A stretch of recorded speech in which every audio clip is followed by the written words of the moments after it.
Matt, can we start? I think we may have lost Matt.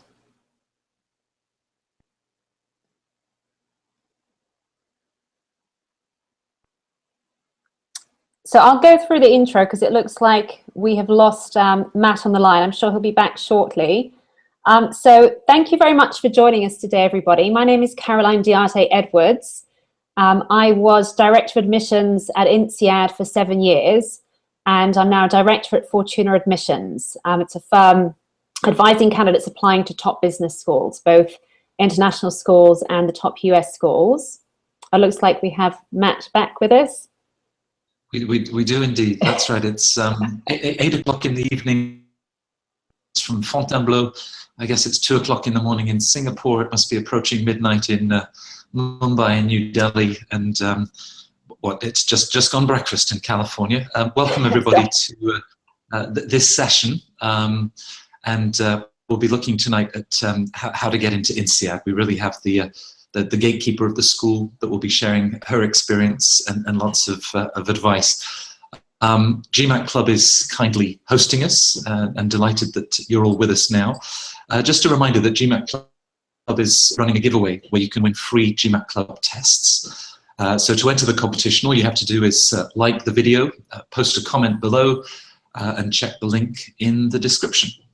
So yeah, Fortuna Admissions, it's a dream team of former admissions directors. This is not just somebody that got in and they say, well, this is what you should do. These were the guys that actually made final decisions applicants to the top schools. And when we say the top schools, I think it's 8 out of the top 10 in the Financial Times ranking, from Harvard, Stanford, Wharton on the US side to the likes of Insead and the London Business School, which obviously matters for tonight's session.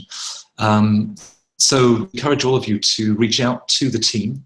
We give free consultations, and obviously with that much insider advice, these guys even know what color of files the paper is printed out into the Caroline can explain that one to you a little bit later on, but do feel free to reach out for those. They're rated to be the best consultations in the industry, so we look forward to hearing from you. Tonight we're going to be hearing from Caroline. I described her as the keeper at Insead, and for good reason.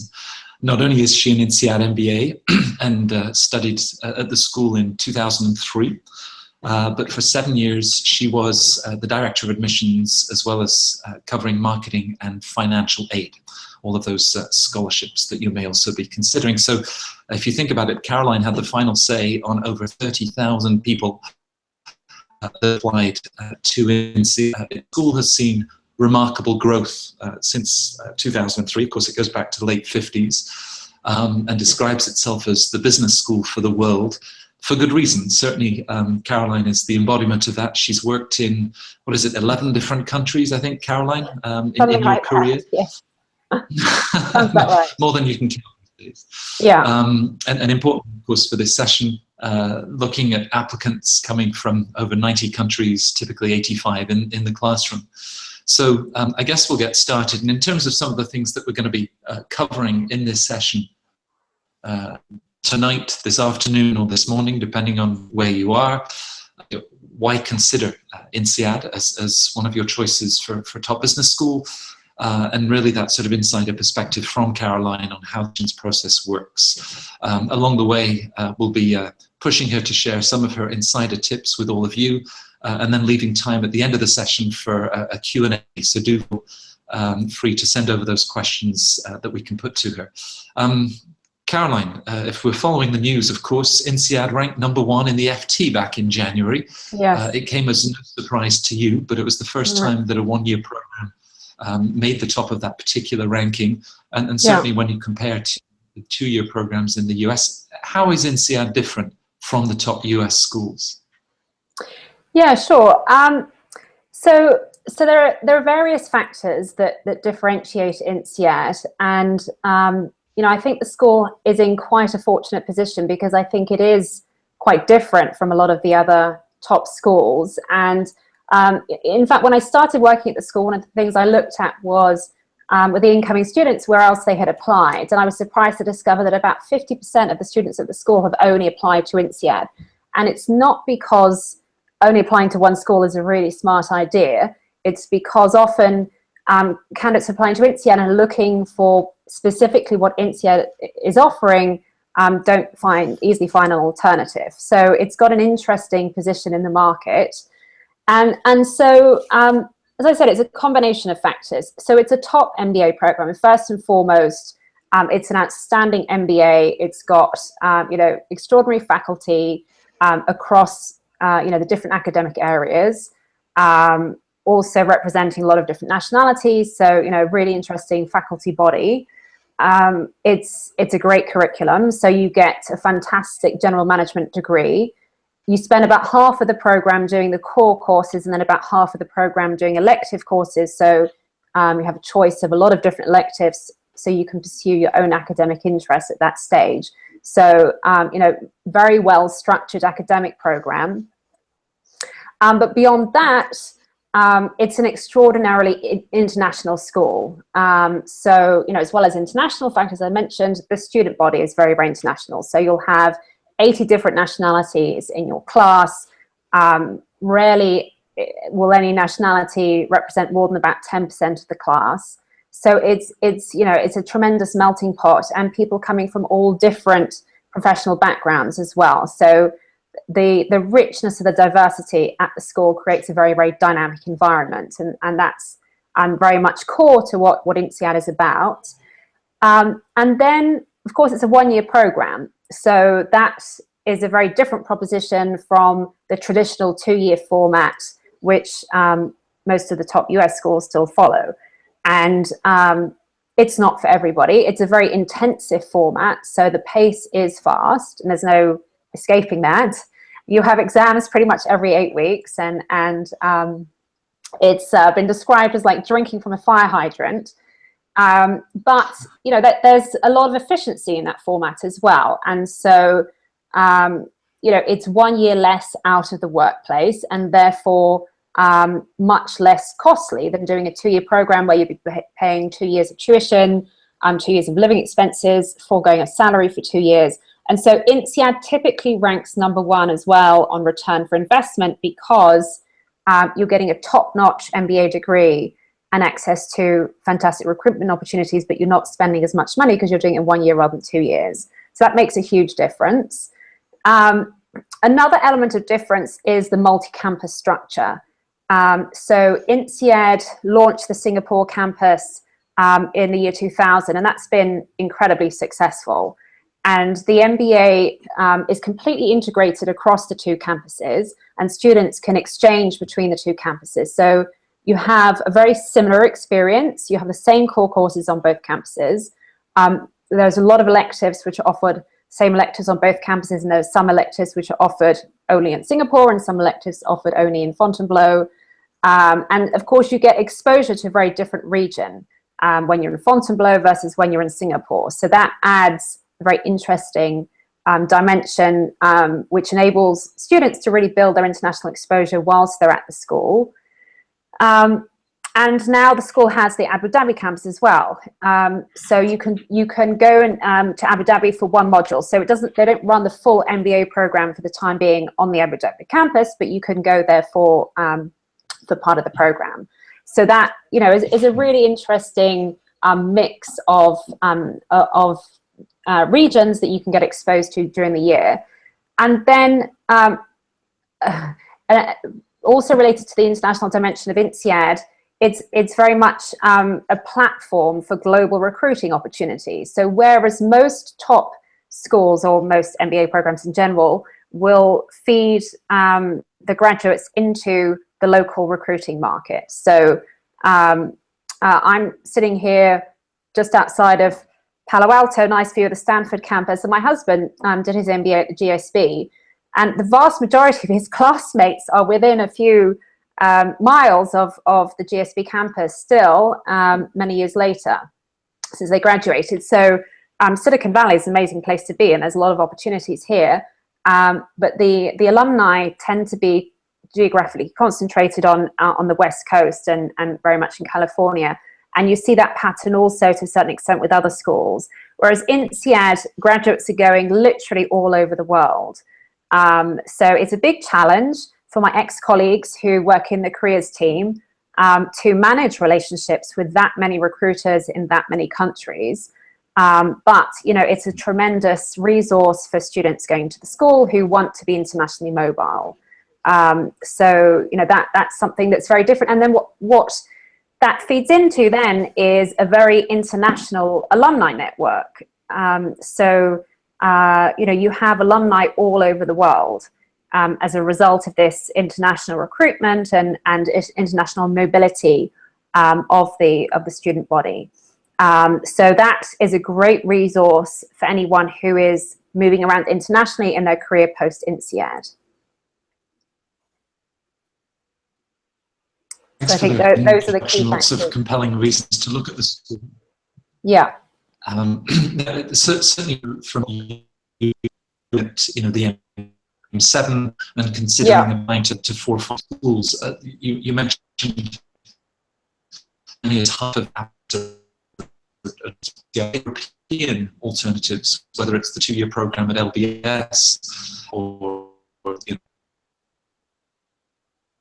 Yeah. You're breaking up a bit, Matt.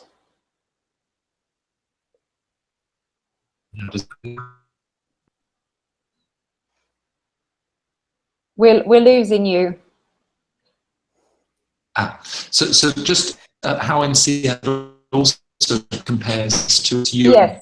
All right. How Insead compares to other European schools like London Business School, I heard you mention. Yeah. Well, London Business School in many ways has a lot in common with Insead, and it's the school where there's the biggest overlap in applicant pool.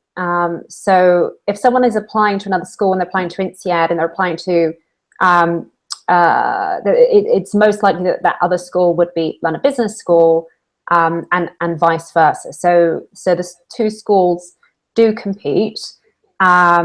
And London's Business School has, you know, very similar makeup of the student body. So in terms of international diversity of the backgrounds of the students, very, very similar. Again, you know, outstanding program, fantastic curriculum. So, you know, London Business School is a you know, a great choice and very similar in many ways. I would say the difference is that, you know, you have the multi-campus experience at Insead, which, you know, obviously London Business School only has the London campus. On the other hand, you know, being in London is, you know, is a big attraction for many candidates in itself. You know, London is, for the time being, before Brexit, still, you know, a global hub for business and, you know, especially for finance. And so for many candidates, you know, that has huge appeal. Whereas, you know, Fontainebleau, as you know, Matt, is a somewhat sleepy town, beautiful place, but in a very different environment from being in London. And you know, Singapore gives people much more exposure than Fontainebleau to a local business environment. You know, Singapore is a very, very dynamic city. But for someone who has a specific interest, you know, in the City of London and, you know, the sort of the regional headquarters that you get there and the global headquarters for various institutions, I mean, that is a big advantage. So, you know, it's a different experience. And then, of course, London Business School is a 2-year program versus the 1-year format at Insead. So, as I said, you know, there are pros and cons of both formats. A lot of people like the, you know, the ability to get a program in 1 year, and the sort of, you know, the efficiency in terms of time and resources that equates to. But for some people, you know, they prefer to have the 2-year format that gives them a bit more time to, you know, really take advantage of all of the opportunities, you know, soak up the academic experience as well as everything else that's going on campus. And it's true that at Insead with a 1-year program, you know, have a lot to juggle. It's very demanding. Whereas if you're on a 2-year program, you do have a bit more time to take advantage of, you know, all of the other social activities, clubs, etc., you will have more time for that, certainly on a 2-year program than you would have in a 1-year program. So I would say, you know, out of the schools, you know, between Insead and London Business School, I mean, both amazing programs, both great choices. Beyond that, I mean, I would say those are really the top schools outside of the US for the time being. But, you know, there are a lot of other good programs in Europe that, you know, someone who's interested in studying Europe should certainly consider. And schools that have been doing very well in the past few years and have come up a lot in the MBA rankings and sort of global recognition. So Cambridge, Judge, Oxford, Said, HEC in Paris, you know, also very, very strong programs. Also, you know, with a really good diversity in the student body as well, international diversity. So very attractive options as well. But for the time being, I wouldn't quite put them on a par with Insead and London Business School, but they're certainly getting there and snapping at the heels of the top schools. That's right. Competition, I think, keeps us all sharp. That's right. Looking sharp is Melissa, who now has a headset on and I think has been able to log into the webinar. Great to have you with us, Melissa. Melissa was an assistant director at the MBA program at Insead and is one of 6 former Insead coaches in the Fortuna team. Caroline, everyone wanted to come with you. Melissa, we'll have a few questions for Caroline, but I thought you could perhaps just talk us a little bit through the admissions process at Insead and just explain for beginners, you know, what are the admissions criteria for the school? Sure. Well, first I'd like to do a quick check. Can you hear me okay? Yeah, can hear you loud and clear. Sure. So Insead really looks at 4 key criteria. The first being your academics, of course, like every other school. So they're looking at your undergraduate degree grades, particularly your GMAT score. So they're looking for you to range, you know, in the 700s and above, preferably the 75th percentile in the quantitative and verbal parts of the exam. So for example, this past year, the class average was 703. Academics, they're going to be looking at 3 other very important criteria. So the second being your leadership potential. So throughout your essays and your CV, you really want to be showcasing anywhere that you've demonstrated leadership. So in your career as well as in your extracurriculars. So for example, at work, they're looking at your career progression, evidence of results achieved. They'll look at your communication skills, your analytical skills, any impact that you've had on the organization.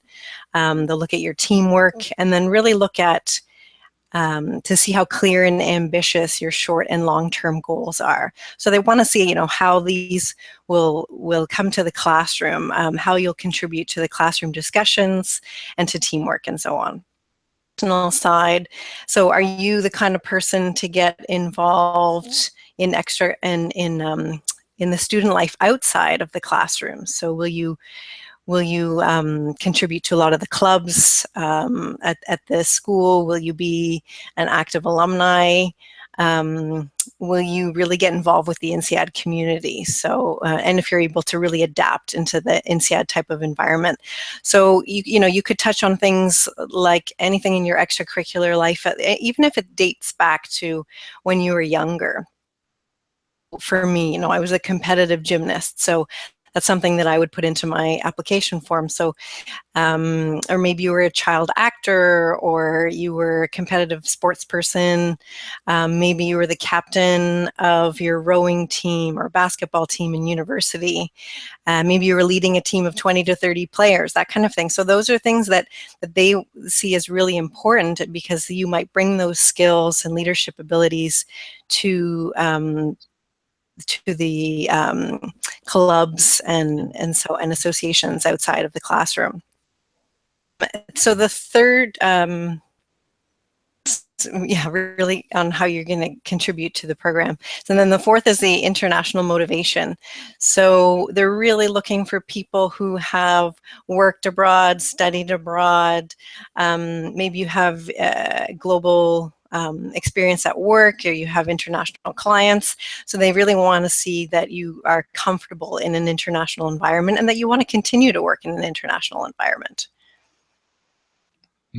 Oh, thanks for getting us up to that great start. And you may both have noticed we're getting some fantastic wide-ranging questions that are going to keep both of you thinking and very engaged for the next 35 minutes, both in terms of that international dimension that you talked about, GMAT scores, and even how you build a collaborative culture in a 10-month program versus just a wonderful party school. So I'll let you think about all of those.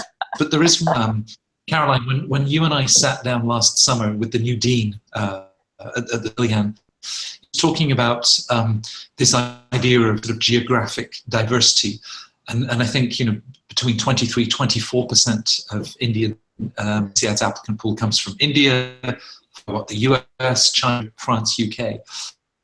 That sort of guideline of no more than 10%, it puts a particular squeeze on say that Indian demographic or even US applicants to the school. So how important then is it for those individuals perhaps both to have the international experience that Melissa was talking about, but also are those guys going to have to show up with 730s and 740s to compensate the Latin American applicant from Paraguay working in renewables who may only have a 670? There are a couple of questions in there, but see if you can thread your way through that. Yeah, sure. Yes, I mean, it's a tricky question. So the bar is definitely higher for Indian candidates, unfortunately. As you said, they are overrepresented in the applicant pool. So, vast numbers of Indian applicants applying with every class, and it's very, very difficult. And also, Indian candidates applying with a lot of commonalities in their profiles. So they're very difficult for the admissions team to pick out a handful of candidates who they're then going to put through to interview stage and then finally select. So, I mean, how to stand out if you've got that type of profile? I mean, an outstanding GMAT can help, all right? So, if you've got 730, 740, 750 plus, then that's certainly going to help you get through, but it's not going to be enough in itself. I mean, I've seen candidates with 800 GMATs being turned away. So, GMAT in itself is it's not sufficient to get you through the process, but it's certainly an important factor. Indians typically do very well in the GMAT. So the average GMAT score for the Indian applicants will be higher than the average GMAT of the other applicants in the application pool. And if you look at the average GMAT of Indian students at the school, for any school, it's going to be a good 10 to 20 points higher than the average of the student body overall, right? So if you want to be really competitive as an Indian candidate, then it's a good idea to have a GMAT of 720 or above, certainly, and that will certainly help. But as I said, sometimes candidates focus too much on the GMAT, and as I said, even if you've got an 800, which is almost impossible to get, it's not enough. You still need to have really strong professional experience, evidence of strong progression. You need some international experience and exposure, and also the extracurriculars, as Melissa mentioned, those are really important. And sometimes what we see with Indian candidates is that they've done a lot of extracurriculars when they were at university and been, engaged in lots of clubs and societies and so on. And then when they start work, that sometimes peters out, and that's partly because of the work ethic and the hours required, and then sometimes family obligations as well. So that can be a challenge for Indian candidates. So I would say, that's an important area to think about for any candidate, but especially, if you're from a very competitive demographic in the applicant pool, then extracurriculars could be an area where you can really stand out and catch the file reader's eye, beyond, some of the just, the normal points where people can stand out, such as GMAT. Right. Now, I know with the Fortuna team last year, I think there were, out of 69 clients applying to Insead, 63 of Fortuna's clients got in. I suppose even more interesting was the 6 that didn't, and 5 of them were working in the back office of Tata Consulting in Pune or Infosys in Bangalore. So obviously you stress the importance of that international experience. Perhaps you've often talked to me about Insead and committee and professors that are involved at that stage. They tend to jump up and down and want to see those high quant scores for an intensive 10-month program.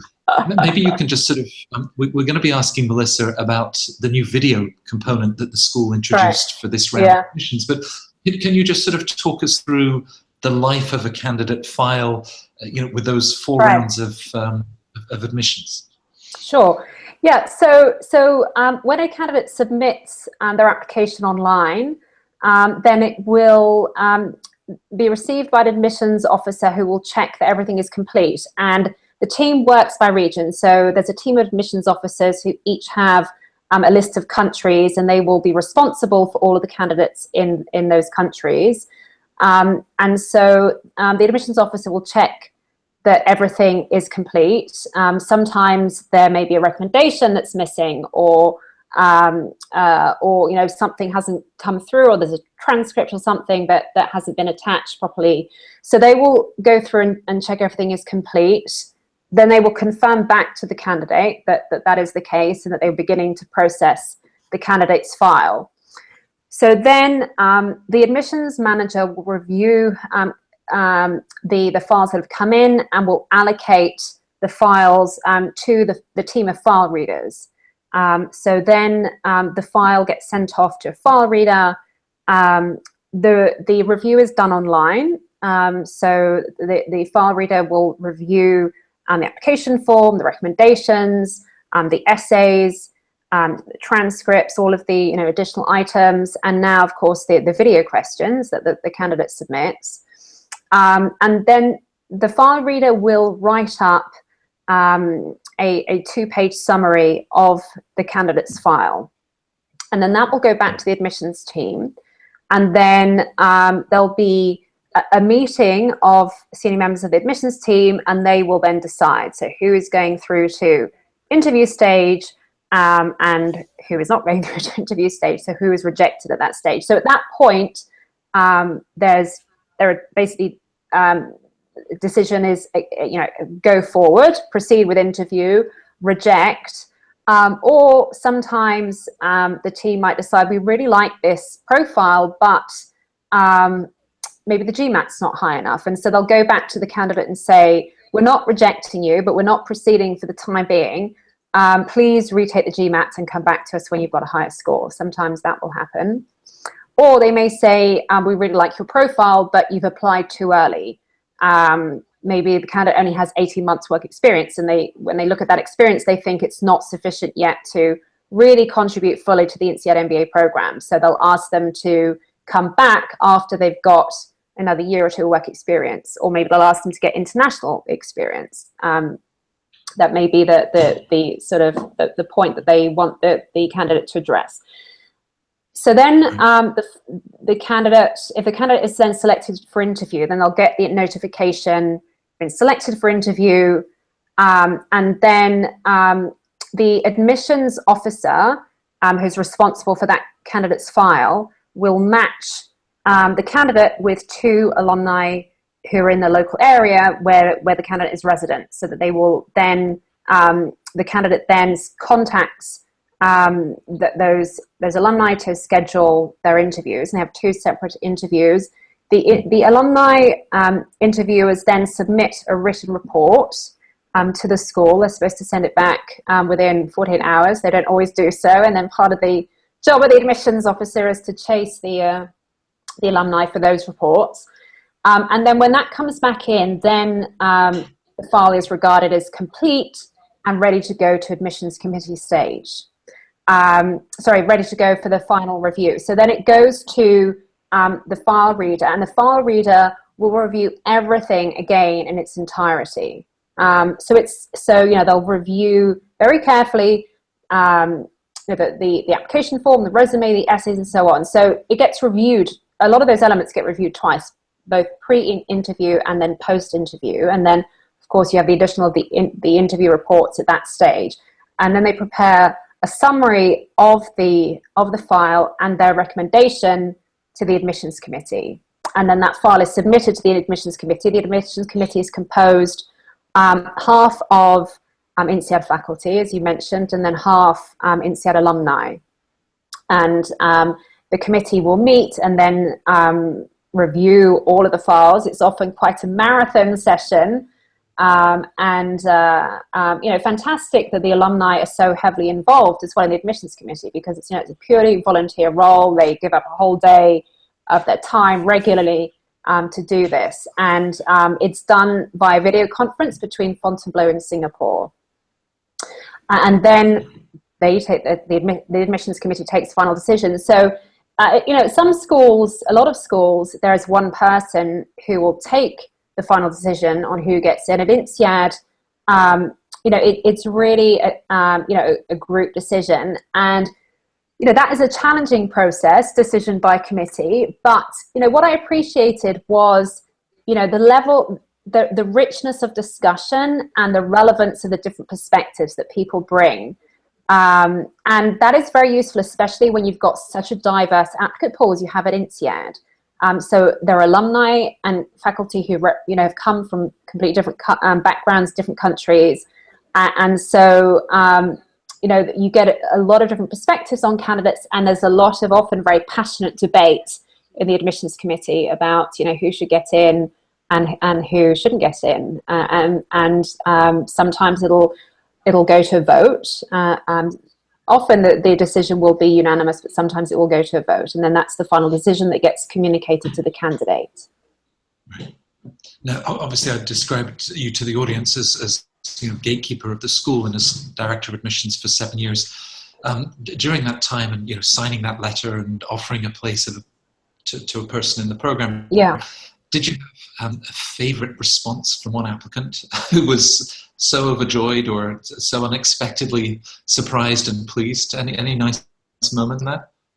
Well, so one of the things that I introduced when I was working at the school was to try to have the team call everyone to inform them of their acceptance, rather than just send an email. So we would call all of the admitted candidates, and that is such a fun call to make. Everyone loves making those phone calls because it's often quite a quick call as well, because you know the candidate is often kind of in shock, but very excited. So you get everything. You get laughter, you get shouts, you get tears, you get a lot of very emotional reactions on those calls. So those calls are really tremendous fun to make.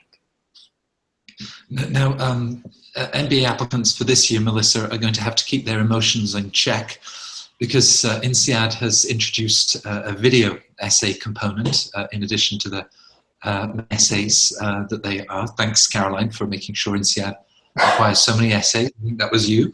But Melissa, can you talk us through the video questions? So why have they introduced it, and how does it work? Yeah, so they just added this video component to their application process this past round, so on September 21st. So it's really a chance for Insead to see you come to life. So it gives the admissions team the opportunity to understand you better, your personality, your potential, how you think on your feet. They'll be evaluating your communication skills. Look at your English fluency if English is not your native language, and they'll just see how you present yourself overall. So as Caroline mentioned, the interviews are done by 2 different alumni. We've both been on the other side, where we might get one alumni report that writes a glowing review for a candidate, but then the other alumni not so much, and they don't feel that they should be admitted to the program.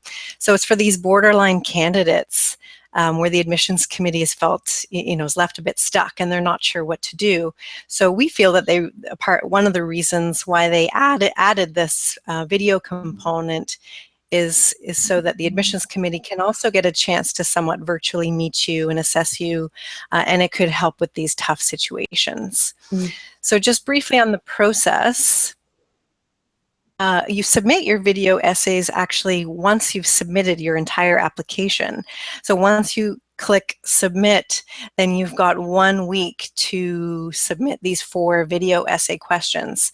So when you're on the Insead platform, which is called Kira Talent, the system will give you these pre-recorded questions and then give you 30 seconds to think about your answer, and then give you 90 seconds to deliver your answer on the camera. So you have to think really quickly on your feet. The good news is you can go onto Kira Talent and practice as many times as you want. Different questions will be populated over and over, so you can do the practice, and then you've got that 1 week to actually submit your real answers. Would be to practice a lot, as much as possible, just so you become a pro at delivering the key messages that you really want to get across to the admissions committee in just those 90 seconds. So it's the length that I feel that really can throw people off. So once again, to practice, get that message across in just those 90 seconds. So another tip is, think of it like a regular interview. So think ahead of the questions, what are maybe 5 or 6 aspects of your life, of your experiences, an example of a time when, those messages that you really want to get across to the admissions committee. Cater your responses to those various questions. So for example, let's say you've decided that you really want to get across to them about a leadership, a time that you demonstrated leadership with a charity, let's say that you're working with outside of work. So you want to get that point across. So a question that could come up could be, what are your hobbies and your passions? Or maybe the question could be, what makes you happy?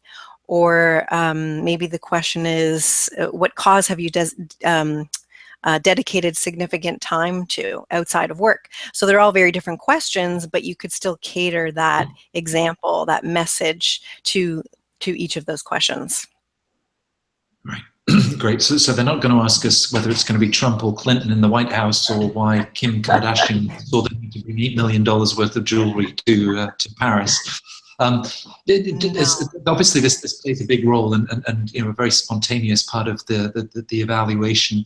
Insead also, compared to the US schools, is perhaps the class profile is typically sort of 28, 29, 5.5, 6 years of professional experience. We've got 2 or 3 people that have asked questions about the importance of experience in addition to acing the videos and delivering strong GMAT scores. There really is no place in the program if you're straight out of undergrad. So your advice for younger applicants is to ramp up on great international experience? Yeah, so I would say that, there is a big range, right? So the number of years of work experience, in reality, it ranges from about 2 years to about 12 years. All right. So if you're on the the lower end of that, doesn't mean that you can't apply.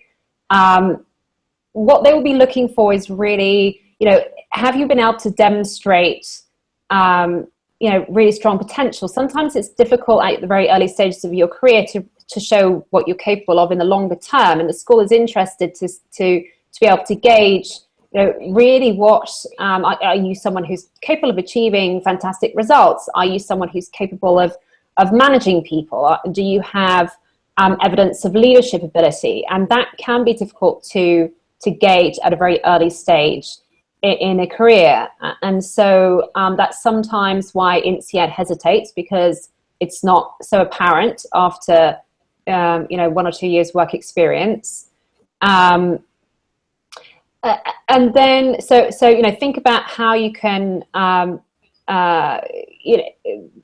showcase specific accomplishments, and it could also be through your extracurriculars that you've been able to demonstrate leadership experience. You might not have had, formal management experience at work, but perhaps you've, been captain of a sports team, or chaired a committee or something in your extracurriculars that shows the ability to lead and to influence others, to inspire others, and so on. So, if you're a younger candidate, think about how you can use your extracurricular profile to bolster the messages about what you're capable of and what you've achieved so far in life.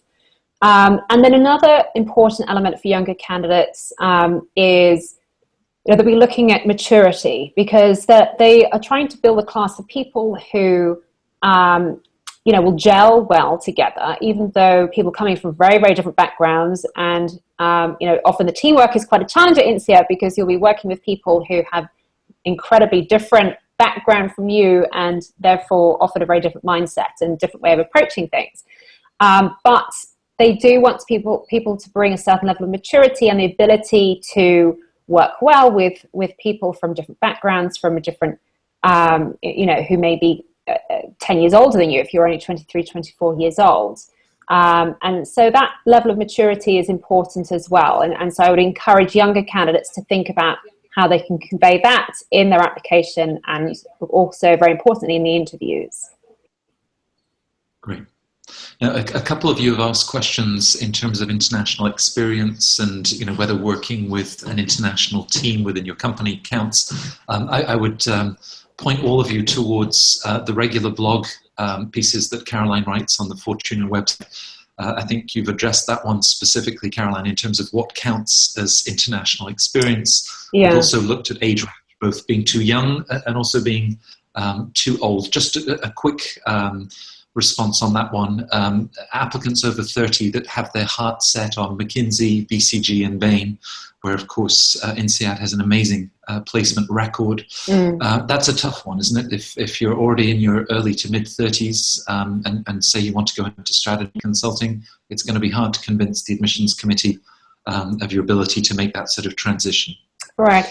Yeah, I mean, McKinsey, BCG and Bain are often looking for candidates who are on the really around the sort of average age, or perhaps even a little bit below. So if you are already into your 30s, then you might not be exactly the typical profile that they're looking for. It doesn't mean that you won't be able to get an interview, but it means that it might be a little bit more challenging for you to get through the recruitment process.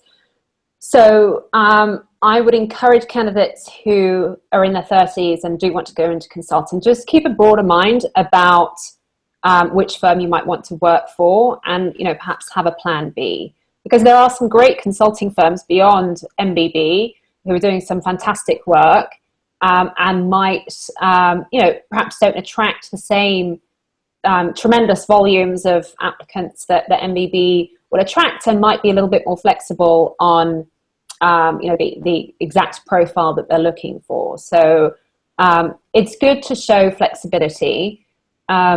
And if you're in your 30s in general, you're applying to Insead, the admissions committee wants to see that you've got quite a clear vision of what you want to do, and that your plan is ambitious but also realistic. Because they understand that candidates in their 30s may, as I said, for example, MBB, they may target more younger profiles amongst the student body, and so the admissions committee will expect someone in their 30s to have a clearer plan than someone who's in their early 20s or mid 20s regarding their career objectives and how they're going to achieve that.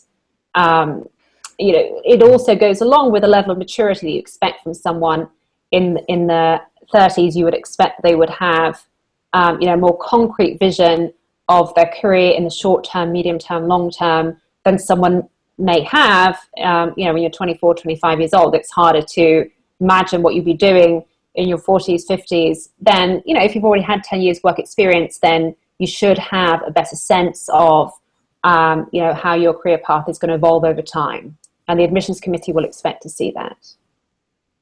Right. As we move into the last 15 minutes of the webinar, I've been peppering some of the questions that the group has been asking as we go.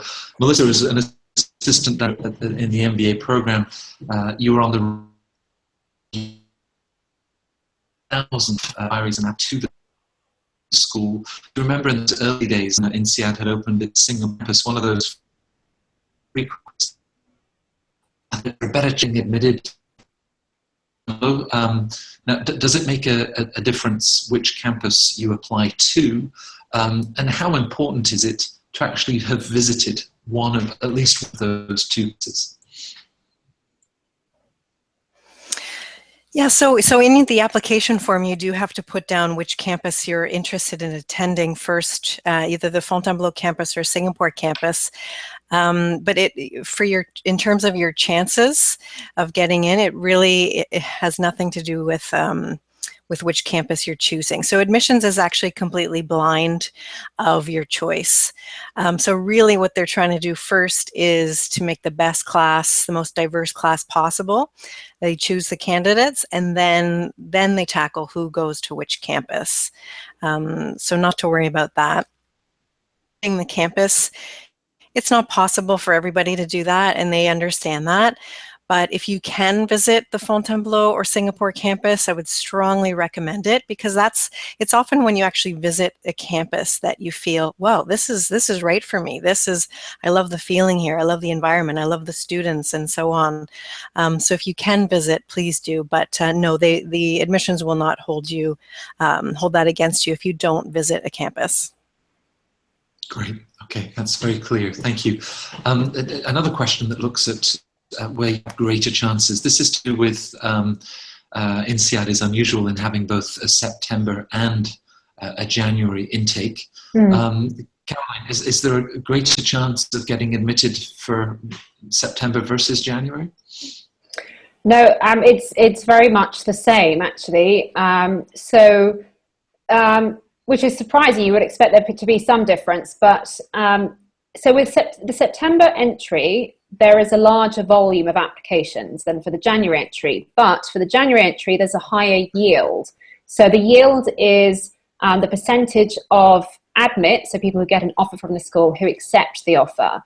And the yield is higher for January because candidates at that stage are more likely to be only applying to Insead because there aren't so many January entry programs as September entry programs. So given that there's this difference in the yield, the offer rate, so the percentage of candidates who get an offer, is almost exactly the same for both intakes. So, which works very well for the school, because of course the school really wants to make sure that they have consistency and quality and diversity across both classes. So if you're trying to sort of think about when is the best time to apply, it's really, when is the best time for you. The two intakes are very similar. The difference is that with the January intake, you have a 2-month break in the summer to do an internship.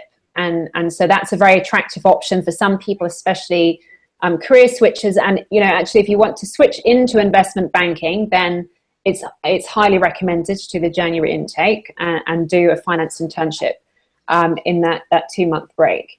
But otherwise, there's very little difference between January and September. So just really, think about your own time frame and what works best for you without worrying about any differences in competition. And it's the same with, as Melissa said, with the campus choice, it has no bearing on your chance of admission. So just apply to the campus that is your genuine preference and the intake that is your genuine preference.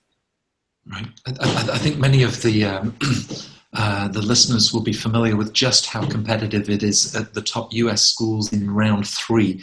And I can remember the associate dean at Stanford admitting over lunch that one year they just had 3 places left and over 2,000 applications for those 3 places. Now Insead, of course, they've gone back to 4 rounds of admissions, much like LBS.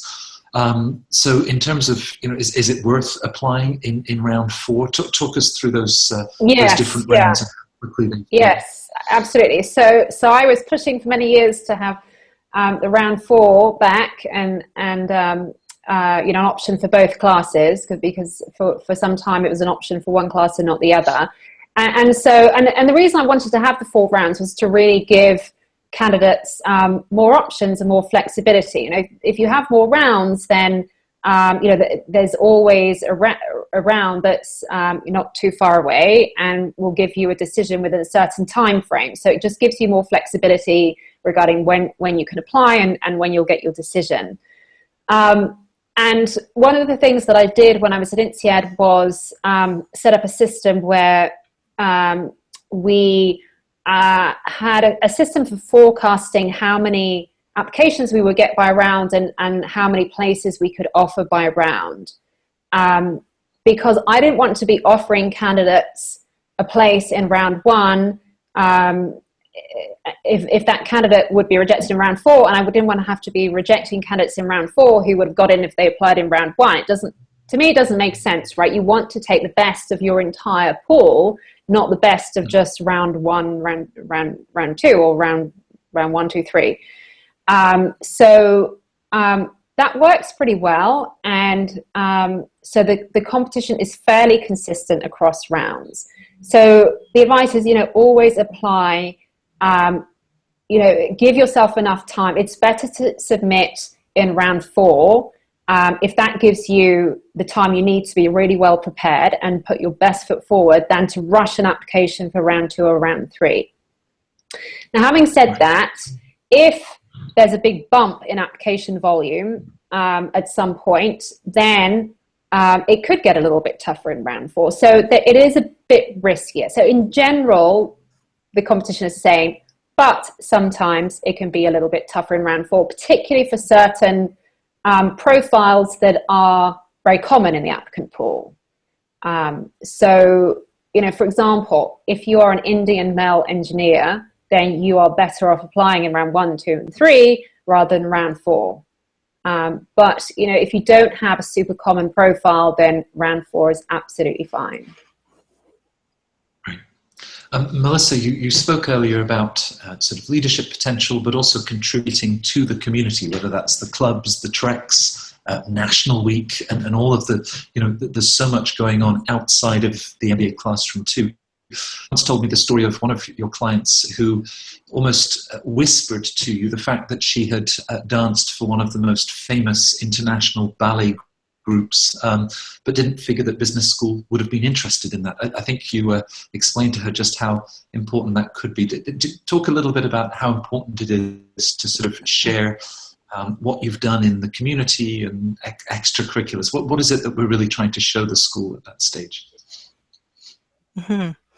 Sure. You know, it happens all the time where I'm working with someone and they fail to tell me something that they did quite a ways back in their life, such as this ballerina who danced at this well-known ballet theater company for years.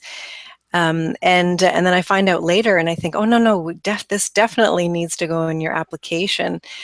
Just because, you know, for example, this ballerina, she put hours and hours every single week into her training and to performances, and to the admissions committee that could show something like, you know, a really determined individual, hard worker, artistic, her passion. I mean, so many strengths could come out of that.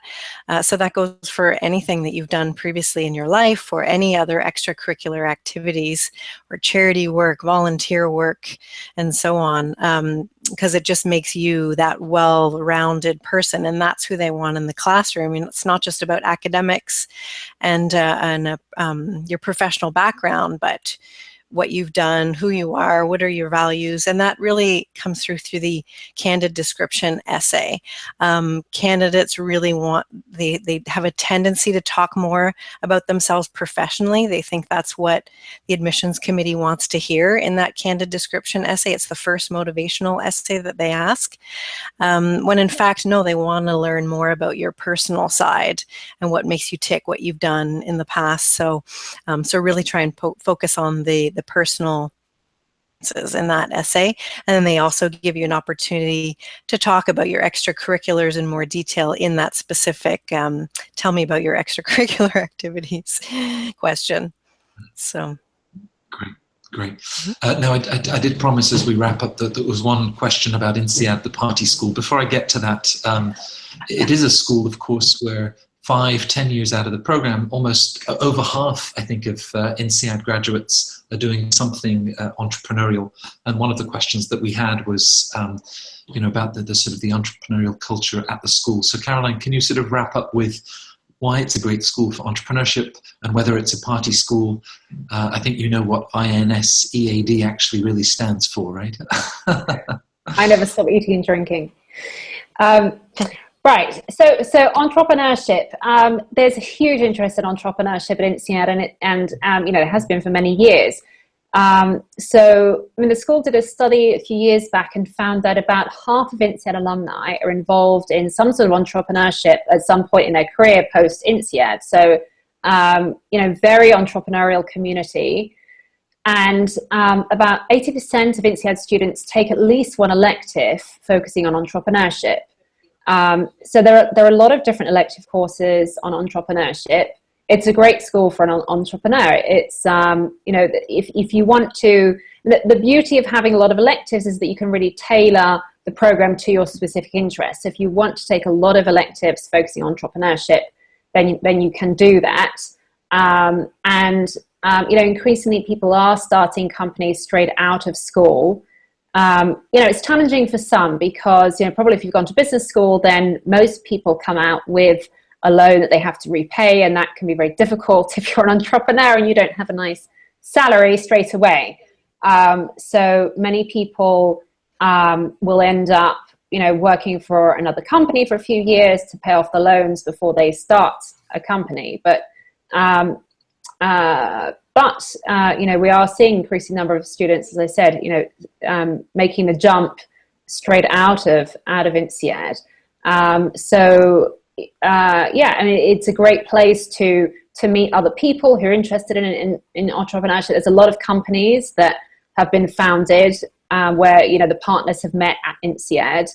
A lot of people have in mind when they go there that they're looking for someone to run with, build a business plan with and actually start something. And so people are very serious about entrepreneurship at the school. And so you'll find a tremendous community, both, your fellow students, amazing faculty.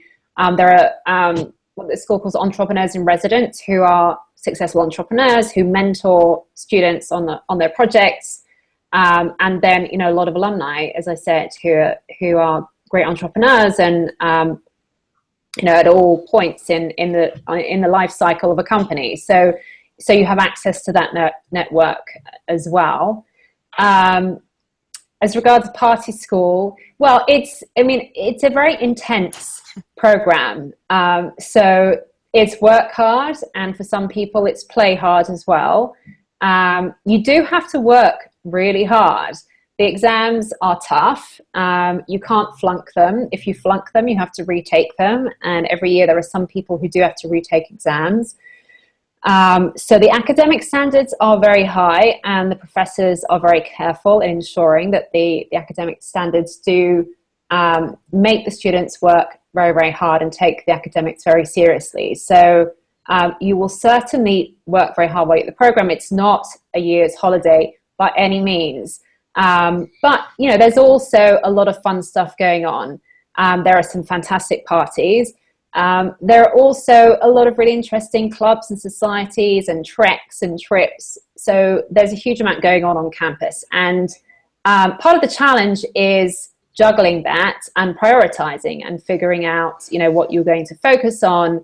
You can't do everything, unfortunately, when you're in Insead. So some people will party more than others, but they have to get their work done as well. Right. Well, I'm glad that you did study hard, because having created Fortuna with you 5 years ago, I think I learned something from you every day. Great. Thanks, both of you. Melissa, I was sharing our success rates a little earlier with the group, and of course, you joined us as we created Fortuna, and I think have been, one of the large reasons that we have such a phenomenal success rate with people applying to Insead. So I'm sure you'll have lots of people hoping to work with you very soon. I'd also just want to thank Sarit and the GMAT Club team who very patiently talked us through connecting with Hangouts for this session. I hope that it's been valuable to everybody. And again, do get in touch with Fortuna Admissions for those free consultations if Insead or any of the other business schools fit into your school plans. I know that Sunit is waiting on invitations for interview from a couple of the top schools, and our fingers are crossed for you, Sunit, with that. Just a reminder to close that GMAT Club is running a giveaway where you can win free GMAT Club tests and maybe contribute to that 708 Insead average that they announced last week. So to enter the competition, all you need to do is like the video, post a comment below, and check the link in the description. Thanks to GMAT Club for hosting. Thanks to Caroline and Melissa for sharing so many insider tips. And thanks to everybody that joined us for today's session. Goodbye. My pleasure. Thank you, everybody. Bye-bye. Thank you. Bye-bye.